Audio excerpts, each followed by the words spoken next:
Assalamualaikum warahmatullahi wabarakatuh. Om Swastiastu, Namo Buddhaya, salam kebajikan. Semakin kesini semakin banyak kiai suku yang gunung. Kali ini ada lagi satu orang yang saya kira sangat jelas seperti apa keinginan beliau terkait soal nasab klan Pahlawi ini. Beliau sangat berharap Robi Ta'alawiyah mau melakukan diskusi akbar terkait soal nasab Pahlawi yang ditemukan oleh Kyai Imad bermasalah. Oleh karena itu tentu ini hal yang sangat bagus karena beliau menekankan bahwa apa yang ditemukan oleh Kyai Imad itu hanya bisa dijawab dengan hasil penelitian atau minimal melakukan diskusi secara ilmiah, publik dan akbar, artinya melibatkan ulama-ulama di Nusantara ini yang memang memiliki kompetensi terkait soal nasab. Coba kita dengar secara bersama-sama seperti apa beliau memberikan seruannya terhadap Robi Ta'alawiyah untuk mau melakukan diskusi secara akbar, karena memang selama ini mereka hanya menuding Kyai Imad sebagai orang yang lancang, orang yang sengaja menebar fitnah, sengaja melakukan pecah belah tanpa berani menjawab secara ilmiah apa yang disampaikan oleh Kyai Imad. Tidak perlu berlama-lama karena ini videonya panjang, kita simak secara bersama-sama. Assalamualaikum warahmatullahi wabarakatuh. Waalaikumsalam warahmatullahi wabarakatuh. Alhamdulillah la syarika lah, wassalatu wassalamu ala sayyidina Muhammadin al-mawsufi bittaqaddumi wal awwaliyah ولأنه لا نبي بعده وعلى آله وصحبه ومحبه وحزبه إلى يوم القيامة. أما بعد. Langsung saja agar cepat, singkat, padat dan jelas. Saya atas nama Sayyidikum Mudakari bin Abdurrahman Al-Fasi Al-Bushashi, cucu daripada Tengku Cik di Pasi dan cucu daripada Mursyid Abadi Tariqat Syariyah, yaitu As-Sayyid Ahmad Al-Bushashi Al-Husaini, ingin menanggapi persoalan nasab para habaib dalam kapasitas saya sebagai hamba yang dikaruniai sedikit sekali ilmu oleh Allah Subhanahu wa taala dan teramat lemah dari segala hal. Ingin menyampaikan suatu sikap sebagai berikut. Yang pertama, kenapa Rabithah Ba'alawi seperti Rabithatul Ashraf Ad-Daimi dan Naqabatul Ashraf sampai hari ini tidak kami dengar suatu tanggapan serius guna mengundang secara resmi dan terbuka atau bahkan tertutup guna mengajak dan mengundang Kyai Haji Ahmaduddin Al-Bantani, Syarif Zulfikar Al-Idrisi dan Rabithah lainnya seperti Na'an Rabithah Kesultanan Banten, Cirebon, Jambi, Kalimantan, terus Rabithah Ittihaful Ahfadil Ashraf Al-Adarisa Darul Hasaniyyin di Indonesia atau DHI untuk mengadakan diskusi ilmiah yang penuh hikmah dan kebenaran yang terungkap dari wujudnya suatu permasalahan yang sebenarnya ikhtilaf di antara masa ke masa di antara para alim ulama ahli nasab.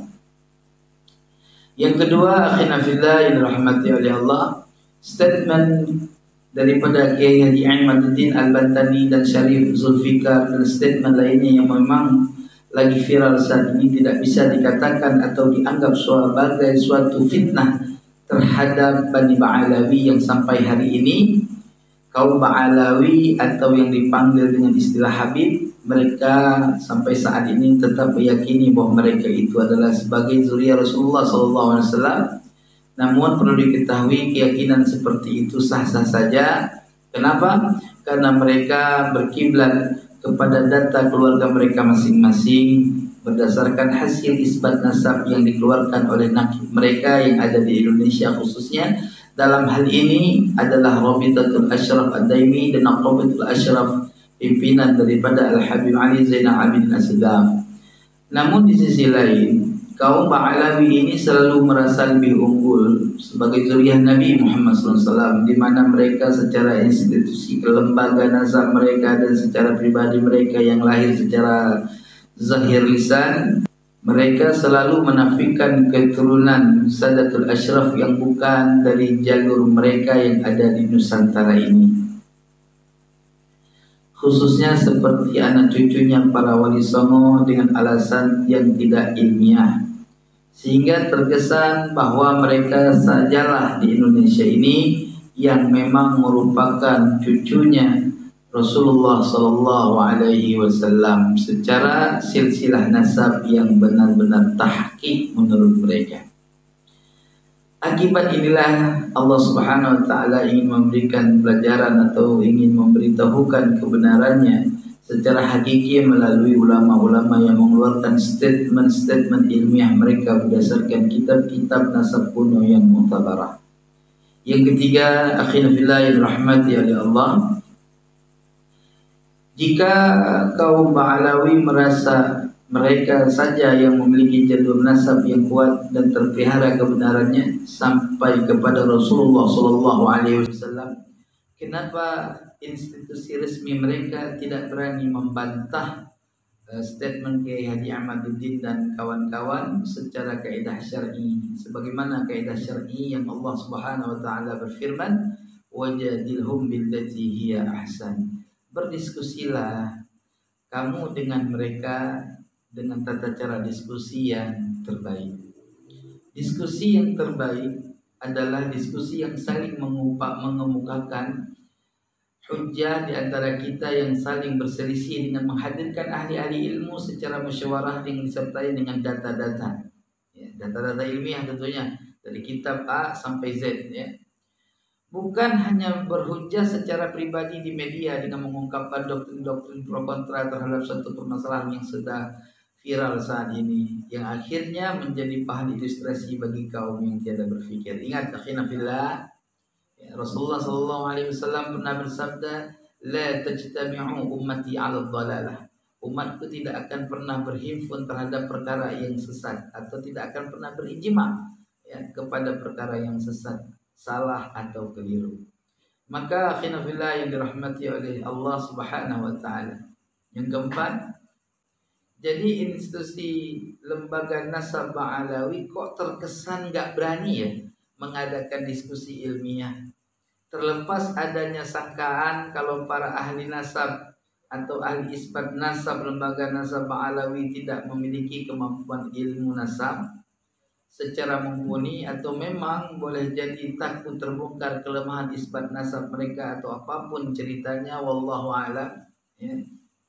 Maka dapat dipahami dalam hal itu oleh orang-orang yang memang memiliki kecerdasan berpikir bahwa statement Kiai Haji Ahmaduddin dan yang sepaham dengannya itu adalah boleh jadi benar adanya dan kuat, terlepas adanya kiai lain yang ikut mengomentari kebenaran nasab Ba'alawi secara tanggapan umum di media. Karena tanggapan umum di media itu masih mengadopsi keyakinan-keyakinan lama tanpa adanya data ilmiah yang membenarkannya. Jadi kalau Bani Ba'alawi merasa mempunyai data, kenapa kok tidak berani mengajak diskusi secara terbuka sih? Ini menjadi pertanyaan kami, benar-benar pernyataan kami. Apa memang nggak mumpuni atau bagaimana terhadap ilmu nasab? Tapi intinya kan bisa ya, mengundang ahli-ahli nasab di Yaman, ya, dan mengundang ahli-ahli nasab di lain. Ayo buka diskusi lah, buka diskusi. Karena saya tahu sebenarnya ini ada satu kebenaran, tetapi kebenaran terus dibongkar. Apa ini kebenaran palsu, apa kebenaran yang benar? Ya, kalau nggak dibongkar dengan diskusi, apa boleh dikata? Ingat, persoalan akan muncul di kemudian hari. Khilafillah rahmati oleh Allah. Yang kelima daripada statement saya atau pernyataan saya untuk Kiai Haji Ahmaduddin dan yang sefaham dengan beliau, ingat, lanjutkanlah usaha dakwahmu untuk membongkar kebenaran nasab Nabi Muhammad SAW yang mulia ini, agar tidak diambil manfaat bagi mereka yang sudah meyakini dirinya sebagai anak cucu baginda Nabi Muhammad SAW.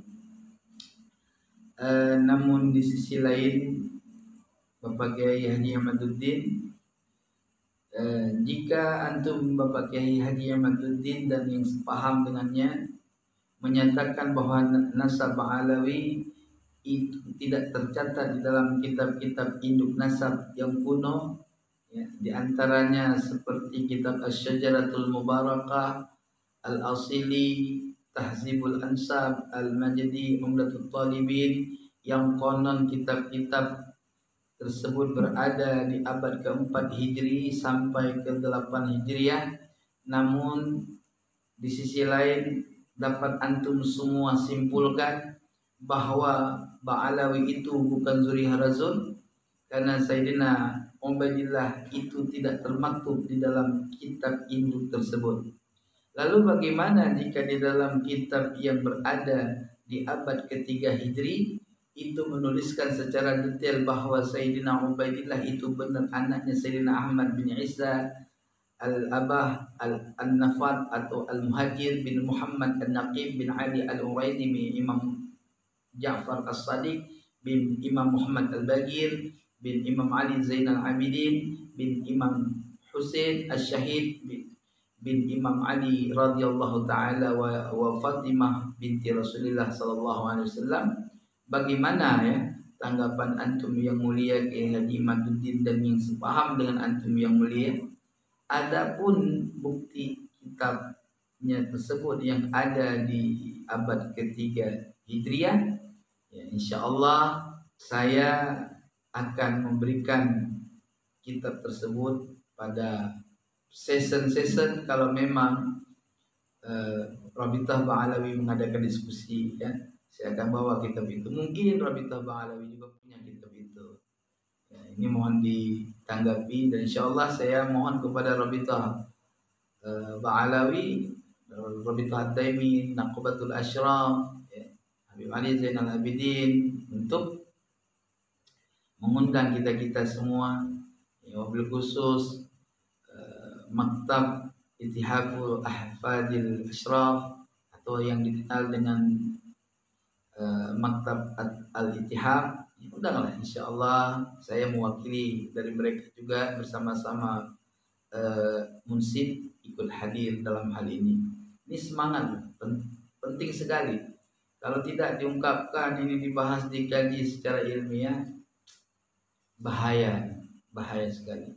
Buat apa itu buku-buku yang dikeluarkan oleh Rabitah beredar di jalan-jalan, dipegang oleh orang-orang, sedangkan yang menetapkan nasab, yang isbat kita ini Ahlul Bait Nabi ditentang, diajak diskusi tidak berani. Loh, kalau saya sendiri sebagai orang yang ahli nasab, paling pantang ditantang kebenaran hasil dari istinbat saya. Saya akan ajak diskusi, jangankan 1, 10 lawan 1 saya siap mengungkapkan kebenaran. Ya. Jangan dia doktrin orang-orang dari sejak zaman dulu keturunan Nabi, Ahlul Bait Nabi difitnah. Ini bukan masalah fitnah, ini permasalahan. Ya, membuktikan data benar. Kalau memang zuriat Rasul, ya harus kita akui. Tapi kalau bukan zuriat Rasul, memang tidak termaktub di dalam kitab-kitab induk, bagaimana bisa seseorang meyakini setelah tahunya kebenaran, tahunya data dari kitab-kitab tua, bahwa Ba'alawi ini bukan zuriat Nabi, bukan fitnah itu.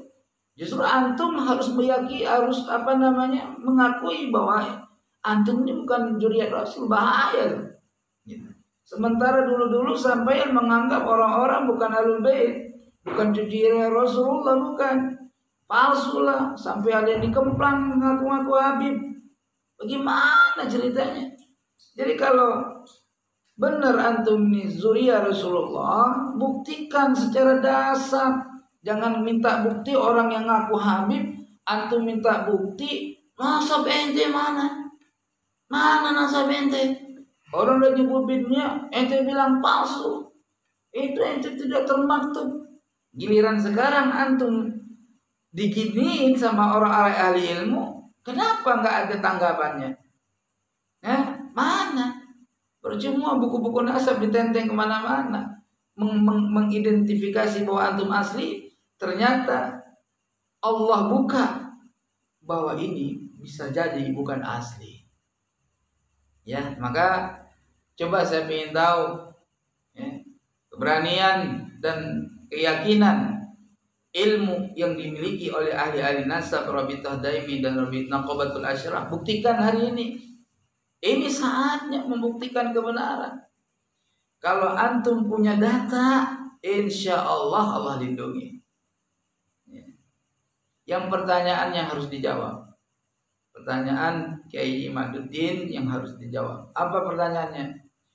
Kok bisa ditemukan data abad 9-10 Hijri menyatakan Sayyidina Ubaidillah itu anaknya Sayyidina Ahmad bin Isa Al-Muhajir, sedangkan dari abad-abad yang lampau yang lebih tua dari mulai ketiga Hijriah, abad ketiga, 4, 5, dan 6, itu tidak ada sama sekali yang menyebutkan Ubaidillah.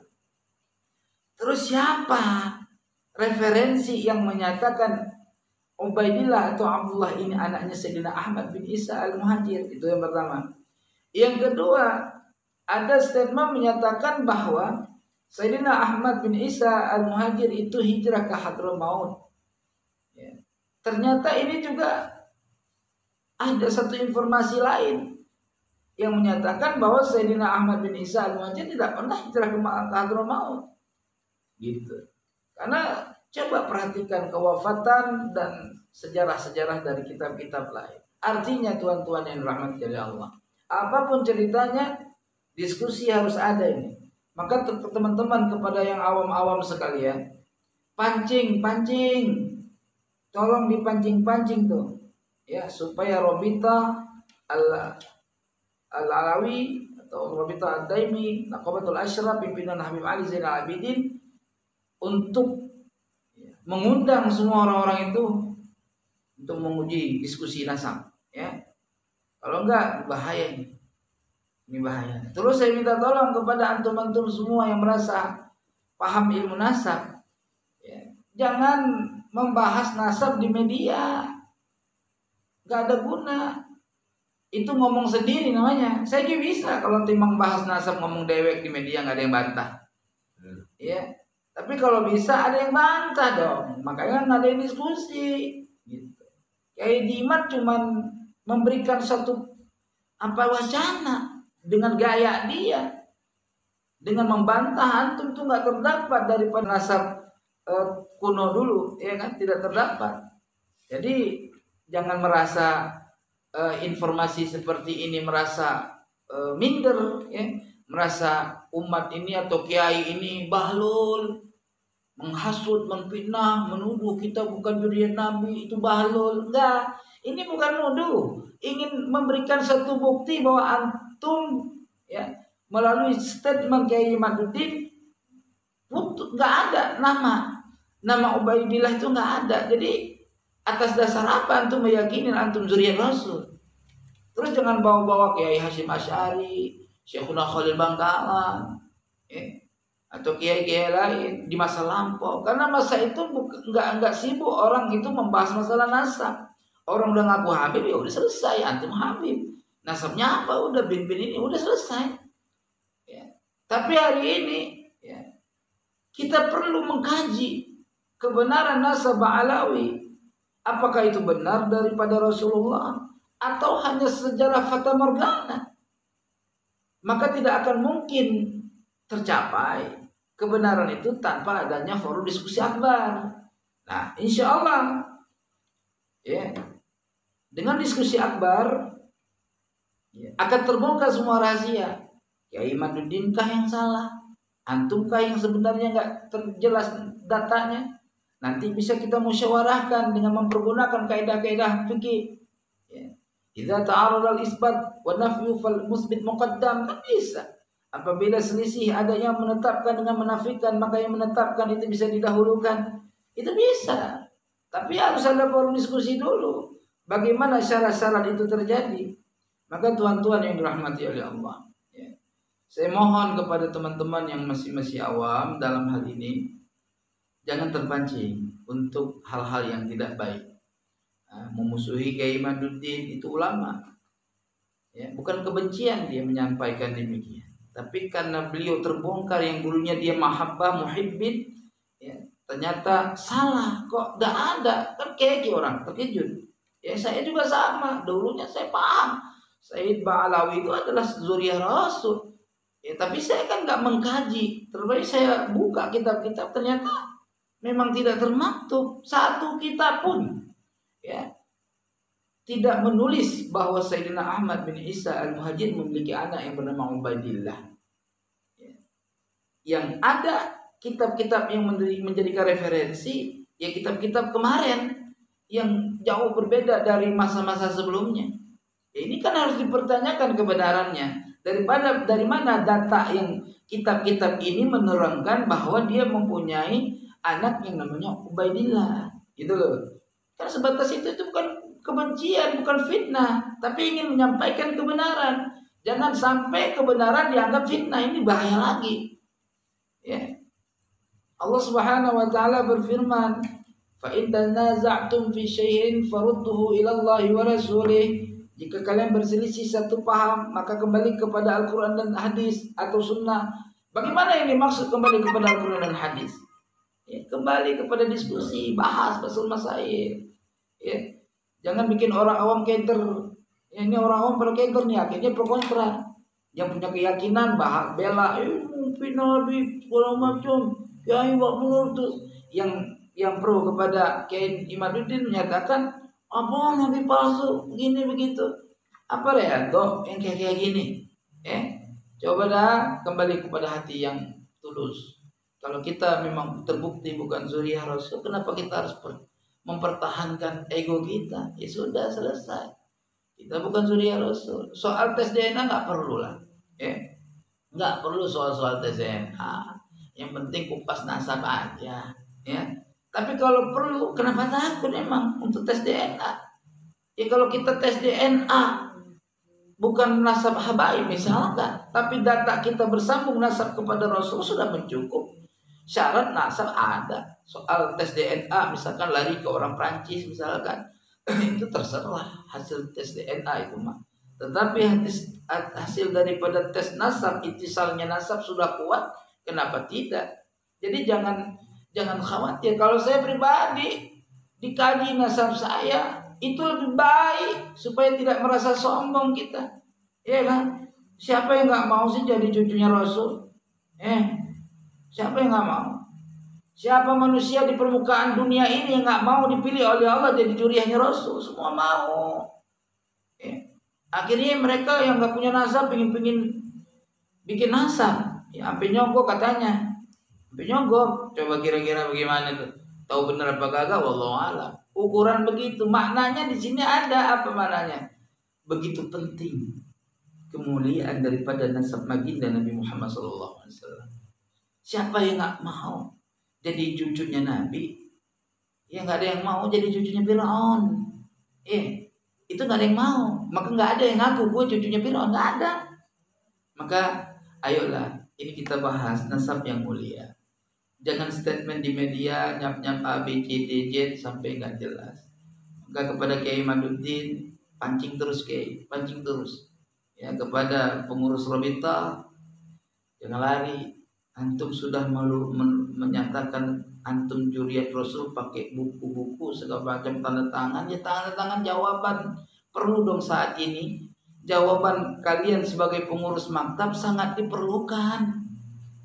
Ya, jangan dibiarin udah tanda tangan terus nasabnya dihujat, ya, diklaim palsu segala macam misalkan. Jangan dibiarin, lawan mereka itu, lawan Kiai Imaduddin, lawan, ajak orang-orang diskusi, jangan dibiarin supaya kebenaran ini terungkap, fitnah selesai. Demikian yang dapat saya sampaikan. Mohon maaf lahir dan batin bila mana ada kekurangan.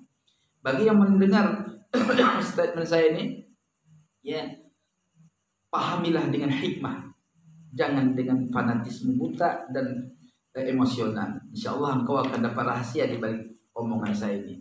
Apa yang sebenarnya yang saya tuju? Ya, yang kedua, akhirnya yang dirahmati oleh Allah, kebenaran itu harus diungkapkan kapanpun. Jangan apalagi nasab Nabi, nasab yang perlu diungkapkan. Kenapa? Karena membawa Rasulullah Shallallahu Alaihi Wasallam. Ukuran masalah fikih aja nggak kelar-kelar sampai mati kita, masalah fikih terus muncul pembahasan dan pengkajian diskusi, terlebih-lebih daripada nasab baginda Nabi Muhammad Sallallahu Alaihi Wasallam. Jadi saya ingat satu masalah ya, kebohongan yang dikemas dengan baik dan disebarkan dengan tauladan yang baik juga, dengan contoh yang baik, dengan cara yang baik, maka kemudian saat kebohongan itu akan menjadi kebenaran. Maka oleh sebab itulah kebenaran itu tidak akan kuat jika tidak ada sumbernya dari para ahli ilmu. Dan masalah rajih marjuh itu tidak akan muncul jika tidak diputuskan oleh ahli tarjih. Ya. Oleh sebab itu, keputusan apapun dalam suatu kebenaran itu menjadi sekedar klaim atau sebatas hanya keyakinan saja, fanatik segala macam, terkecuali kebenaran itu setelah diuji melalui forum diskusi bahsul masail ilmiah baru kuat dan asah.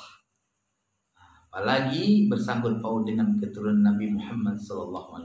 Mohon maaf dari batin jika ada kekurangan penyampaian yang memang terbata-bata, dikarenakan memang saya mengungkapkan ini penuh dengan keterpaksaan sebetulnya. Berat hati saya. Maka nggak lancar saya ngomong. Jadi harap dimaklum, mudah-mudahan jadi petunjuk buat kita dan masalah dunia dan akhirat ya. Saya akhiri, wallahul muwaffiq ila aqwamit thoriq. Assalamualaikum warahmatullahi wabarakatuh.